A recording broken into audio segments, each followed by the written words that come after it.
Hello friends, welcome back to our channel. இந்த video பார்த்துட்ருக்க எல்லாருக்கும் பெரிய வணக்கம். இந்த வீடியோவில் நம்ம என்ன பார்க்க போகிறோம்னா, என்னென்ன ஃபுட்டு, என்னென்ன பயிறு, என்னென்ன சீடு, நட்ஸு, சாப்பாடு, காய்கறி, ஃப்ரூட்ஸு எதெல்லாம் சாப்பிட்டா எக் க்ரோத் ஆகும்னு நிறையாவே எனக்கு தெரியும். நிறைய வீடியோஸும் நான் போட்டிருக்கேன்.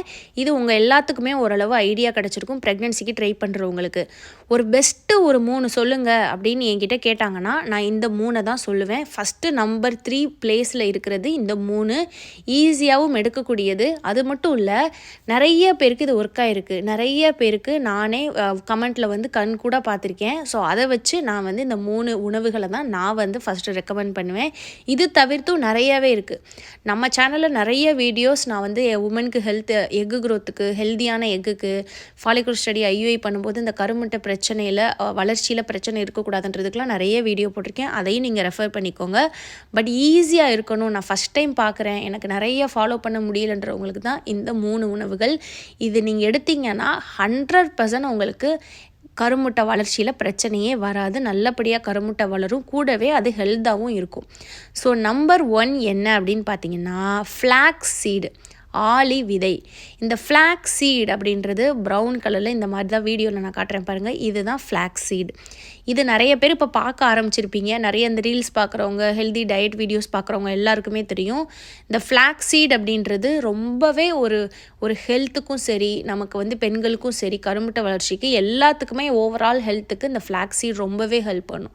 ஸோ இந்த ஃப்ளாக்ஸ் சீடை எப்படி எடுக்கணும் அப்படின்னு பார்த்தீங்கன்னா, நீங்கள் வந்து ஒரு 1/2 ஸ்பூன் வந்து நைட்டு தண்ணியில் ஊற வச்சுட்டு காலையில் அது மெண்டு சாப்பிட்லாம். இல்லைனா பவுடரை எடுத்து வச்சுட்டு நீங்கள் சாப்பிடக்கூடிய, இப்போ நீங்கள் 2 தோசை சப்பாத்தி சாப்பிட்றீங்கன்னா, நீங்கள் அது பக்கத்துலேயே நீங்கள் என்ன கிரேவியோ சாம்பார் வச்சுருக்கீங்களோ அதுலேயே ஒரு ஸ்பூன் உங்கள் தட்டில் போட்டுட்டு நீங்கள் வந்து அதை சாப்பிட்லாம். இதை பவுடராக எடுக்கலாம், இந்த மாதிரி ஊற வச்சு சாப்பிட்லாம், இல்லைனா மெண்டு கூட சாப்பிட்லாம்.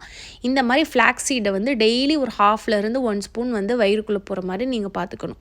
நான் இப்போ சொல்கிற உணவுகள்லாம் வெறும் ஒரு பீரியட்ஸ் அப்போ மட்டும் எடுக்கிறது, ஓவலேஷன் வரைக்கும் அந்த மாதிரி இல்லாமல் ரெகுலர் 30 டேஸுமே நீங்கள் ஃபாலோ பண்ணணும். இந்த ஃப்ளாக்ஸ் சீடில் வந்து ரொம்பவே எக் க்ரோத்துக்கு தேவையான சத்து இருக்குது. கூடவே இது ஹார்மோனுக்கும் சப்போர்ட் பண்ணும். எக் க்ரோத்துக்கு தேவையான ஹார்மோனும் நமக்கு வந்து ஹெல்ப் பண்ணும். இப்போ இதை சீட் சைக்கிள் எடுக்கிறவங்க அதை நீங்கள் தனியாக எடுக்க வேணாம். பட் நான் சீட் சைக்கிளிங் ஃபாலோ பண்ணல அப்படின்றவங்க நீங்கள் இதை வந்து ஃபாலோ பண்ணணும். நம்பர் 2 என்ன அப்படின்னு பார்த்தீங்கன்னா, பாதாம். இந்த பாதாம் நிறைய வீடியோவில் நான் சொல்லியிருக்கேன்.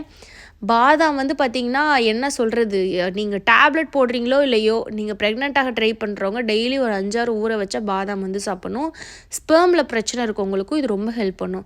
ஹெல்த்தான ஸ்பெர்ம் ரொம்ப கம்மியாக இருக்குது, ஸ்பீடே இல்லைன்னு சொல்லிட்டாங்க, கவுண்ட்டு லோவாக இருக்குன்றாங்க, ஏதோ ஒரு பிரச்சனை இருக்குது அப்படின்ற ஸ்பெர்ம்க்கும் இந்த பாதாமெல்லாம் ரெகுலராக சாப்பிட்டா கண்டிப்பாக இம்ப்ரூவ் ஆகும். பெண்களுக்கும் ஹெல்த்தான எக் க்ரோத்துக்கு இது ரொம்ப ரொம்ப ரொம்ப ரொம்ப ஹெல்ப் பண்ணும். அவ்வளோ நல்ல சத்து இருக்குது. எப்பயுமே பாதாமை வந்து ஊற வச்சு சாப்பிட்றது தான் நல்லது. நைட்டு ஒரு 10 பாதாம் ஊற வச்சுருங்க. காலையில் தோல் உரிச்சிட்டு நீங்கள் ஒரு 5, ஹஸ்பண்ட் ஒரு 5, அந்த மாதிரி நீங்கள் சாப்பிட்லாம். ஏன் ஊற வச்சு சாப்பிட்ணும் அப்படின்னா, ஊற வச்சு சாப்பிடும்போது அதோட சத்தை நம்ம உடம்பு ஈஸியாக அப்சர்வ் பண்ணும். ஏன்னா நட்ஸ் வந்து ஹார்டாக இருக்கும்ல, அதை நீங்கள் என்ன தான் மெண்டு சூ பண்ணி பவுடர் பண்ணி சாப்பிட்டாலும் அது வந்து ஃபுல்லாக அப்சர்வ் ஆகாது. இது ஊற வைக்கும்போது அதோட சைஸே பார்த்திங்கன்னா, நைட்டு நீங்கள் ஊற வைக்கும்போது காலையில் அந்த பாதாமை பார்த்திங்கன்னா நல்லா புடச்சி போய் நல்லா வந்து புஸ்ஸுன்னு இருக்கும். அதோட சைஸே பெருசாக இருக்கும். ஸோ அதை நல்லா அப்சர்வ் பண்ணி நல்லா அது ஈஸியாக டைஜஸ்ட் ஆகிறதுக்கு ஏற்ற மாதிரி நல்லா மலர்ந்து வந்திருக்கும் அந்த பாதாம். ஸோ எப்பயுமே ஊற வச்சு எடுங்க. ஊற வைக்காமல் சாப்பிட்றதுனால சத்து இல்லையான்னு கேட்டிங்கன்னா, அதோட சத்து கம்மி. அதுதான் ஊற வச்சுக்கும், நட்ஸ் ஊற வச்சு சாப்பிட்றதும் ஊற வைக்காமல் சாப்பிட்றதும். இதே இது உங்களுக்கு வால்நட்டு கிடைக்கிது, பிஸ்தாஷு கிடைக்கிதுன்னா 2-3 பிஸ்தா, 2-3 வால்நட் அதையும் நைட்டு நீங்கள் ஊற வச்சு நீங்கள் சாப்பிட்டுக்கலாம். எந்த நட்ஸையுமே ஊற வச்சு சாப்பிட்றது தான் நல்லது. நம்பர் 3 என்ன அப்படின்னு பார்த்தீங்கன்னா, பச்சைப்பயிறு அண்டு காராமணி. ஸோ காராமணி அப்படின்றது தட்டைப்பயிறுன்னு சொல்லுவாங்க. கருப்பு கலரில் இருக்கும்ல தட்டைப்பயிறு, அது சொல்லுவாங்க சிலர் வந்து காராமணி சுண்டல் அப்படின்னு சொல்லுவாங்க. அதுக்கப்புறம் பச்சைப்பயிறு, நம்ம பாசிப்பயிறு சொல்கிறோம்ல அது. இந்த 2 பயிரையும் நான் ஒரு ஃபுட்டாகவே நான் சொல்கிறேன். ஏன்னா இது 2 ஆல்மோஸ்ட் சேம் தான். இந்த 2 பயிரும் நீங்கள் நம்பவே மாட்டீங்க, ஃபாலிகுலர் ஸ்டடி இத்தனை ஊசி போட்டோம் எனக்கு வளரலை. லாஸ்ட் மந்த் எனக்கு வளரவே இல்லை.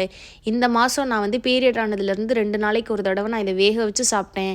இந்த தடவை எனக்கு ஸ்கேனில் வந்து பார்த்து ஊசியே போடலை, எனக்கு வளர்ந்துருச்சு. இவ்வளோலாம் நான் கமெண்ட் பார்த்துருக்கேன். நம்புங்க, அவ்வளோ மேஜிக்காக உங்களுக்கு ஹெல்த்து எக்கு வளர்கிறதுக்கு, ஓவலேஷனுக்கு ஹெல்ப் பண்ணும். ஸோ ட்ரீட்மெண்ட்டு தான் ஒரே வழி அப்படின்னு தயவு செஞ்சு நம்பாதீங்க. பிசிஓடி பிரச்சனை இருக்கிறவங்க. வேறு ஏதாவது பெரிய பிரச்சனைனா ஓகே, பட் இந்த பிசிஓடி தான் கருமுட்டை வளர மாட்டேது, ஓவுலேஷன் சரியாக ஆக மாட்டேதுன்னு டாக்டர் சொல்கிறாங்க அப்படின்றதெல்லாம் ஒரு பெரிய பிரச்சனையே கிடையாது. நீங்கள் நல்லா சாப்பிட்டு அதுக்குரிய ஆரோக்கியமான உணவுகளை சாப்பிட்டு உடம்ப கொஞ்சம் அசைச்சு கொடுத்தாலே உங்களுக்கு ஓவுலேஷன் நல்லபடியாக நடக்கும். நான் அவ்வளோ கமெண்ட்ஸ் பார்த்தனால நான் வந்து ஒரு 5-6 வருஷமாக அந்த வீடியோஸ் போட்டுட்ருக்கேன். அவ்வளோ கமெண்ட்ஸ் பார்த்துருக்கேன். அவ்வளோ பேருக்கு இதெல்லாம் ஒர்க் ஆகிருக்கு. ஸோ இந்த பெஸ்ட்டு 3ன்னு கேட்டிங்கன்னா நான் இதை தான் சொல்லுவேன். நம்பர் 1 ஃப்ளாக்ஸீடு, ஆலிவ் விதை. இது எல்லா கடைகள்லையுமே இப்போலாம் கிடைக்கிது. ரொம்ப ஈஸியாக விலை மலிவாக கிடைக்கும். இந்த ஃப்ளாக்ஸீடு எடுங்க. அதே மாதிரி சீட்ஸ் எடுக்கும் போதே எப்போயுமே மத்தியானத்துக்குள்ளே எடுத்துடணும். மத்தியானத்துக்கு மேலே ஈவினிங் நைட்டில் எடுத்திங்கன்னா வயிறு வலிக்கும், டைஜஷன் ஆகாது சரியாக. ஸோ இந்த சீடு ஆலிவ் விதை. நம்பர் 2 என்ன சொன்னேன், பாதாம் சொன்னேன். நம்பர் 3 வந்து பச்சைப்பயிறு அண்டு காராமணி. இந்த பச்சைப்பயிறு அண்டு காராமணி எப்படி எடுக்கணும்னா, இதை வந்து ஊற வச்சு பச்சையாலாம் நீங்கள் சாப்பிடக்கூடாது. சிலர் வந்து பார்த்திங்கன்னா பச்சையாக எடுக்கலாம்னு சொல்லுவாங்க. சில நியூட்ரிஷியனிஸ்ட், சில டாக்டர்ஸ் வந்து என்ன சொல்லுவாங்கன்னா, கொஞ்சமாக ஒரு கைப்பிடி அளவு வந்து பச்சைப்பயிரை நீங்கள் ஊற போட்டுட்டு அதை முளைக்கட்டை வச்சு இல்லைனா பச்சையாக நீங்கள் சாப்பிட்லான்னு சொல்லுவாங்க. பட் சிலருக்கு வந்து வயிறுக்கு அது ஒத்துக்காது. உங்களுக்கு வந்து ஒத்துக்கிறதுனா நீங்களும் கொஞ்சமாக ஊற வச்சு வெறும் வாயில் கூட நல்லா முளைக்கட்டி சாப்பிட்லாம். ஒத்துக்கலைன்ற பட்சத்துக்கு நீங்கள் வேக வச்சு சாப்பிட்லாம். அதே மாதிரியே இந்த முளைக்கட்டினதில் சம்டைம்ஸ் வந்து பார்த்திங்கன்னா உங்களுக்கு அந்த பாக்டீரியாஸ் வந்து அதில் க்ரோ ஆகிறதுக்கு வாய்ப்பு இருக்குது. நீங்கள் ப்ராப்பராக முளைக்கட்டலை அப்படின்னா அது வயிறுக்கு உங்களுக்கு ஒத்துக்காமல் போகிறதுக்கு வாய்ப்பு இருக்குது.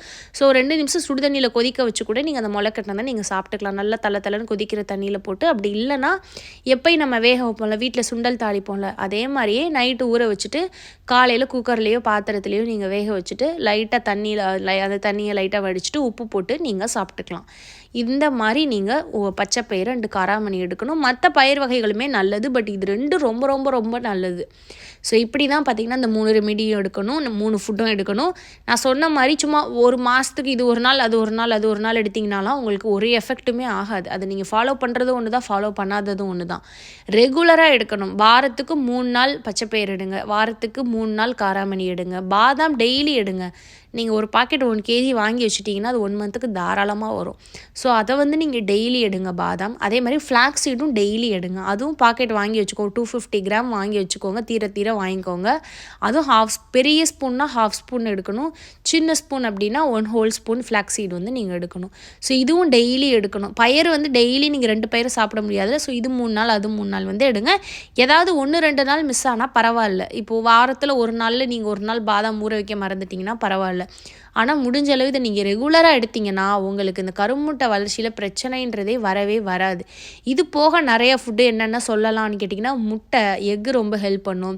அதுக்கப்புறம் பார்த்திங்கன்னா இந்த வால்நட் நான் சொன்ன மாதிரி, அதுக்கப்புறம் இந்த சௌசௌ காய், பச்சை காய்கறிகள், அதுக்கப்புறம் பார்த்திங்கன்னா இந்த வெந்தய டீ, வேறு என்ன இருக்குன்னா சியா சீட்ஸு, இந்த மாதிரி மற்ற உணவுகளுமே பார்த்திங்கன்னா கருமுட்டை வளர்ச்சிக்கு நெல்லிக்காய், கொய்யாப்பழம் இதெல்லாமே ரொம்ப ரொம்ப ஹெல்ப் பண்ணும். ஸோ இதுக்காக தான் இந்த வீடியோ. உங்களுக்கு ஏதாவது டவுட் இருக்குன்னா கண்டிப்பாக கமெண்ட்டில் கேளுங்க. என்னோட பேர் ஸ்ரீஜா. இந்த வீடியோ பார்த்த எல்லாருக்கும் ரொம்ப நன்றி.